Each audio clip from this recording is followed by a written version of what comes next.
2024 সালে শেষ কাটিয়ে 2025 সাল আজকে 2025-এর 1 জানুয়ারি। বিগত দিনে অনেক দুঃখ কষ্ট আনন্দ নানান রকমের জিনিস হয়েছে।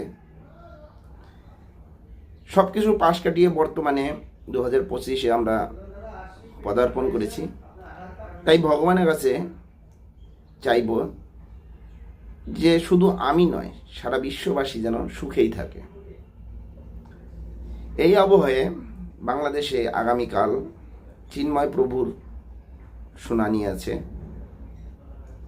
ভগবানের কাছে এটাও চাইব যে আগামীকাল যেন চিন্ময় প্রভুর শুনানিটা হয়ে যায় এবং তার জামিনটা হয়ে যায়, কারণ সে একজন প্রকৃত সন্ন্যাসী।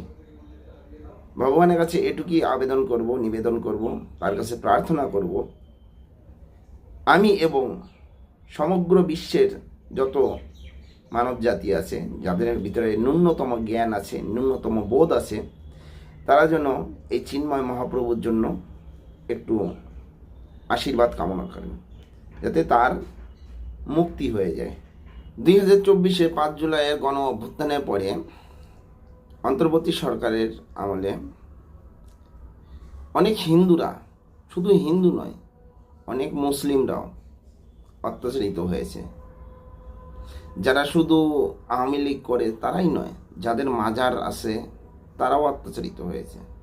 তাই সকলের জন্য সবাই একটু প্রার্থনা করবেন যে সারা বিশ্ব যেন সুখে শান্তিতে এই 2025 কেন, আগামী যত প্রজন্ম বাঁচবে সকলেই হয়ে উঠুক মঙ্গলময়, সমৃদ্ধশীল এবং বৈভবময়।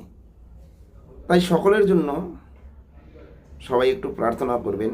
বন্দে মাতরম, ভারত মাতা কি জয়।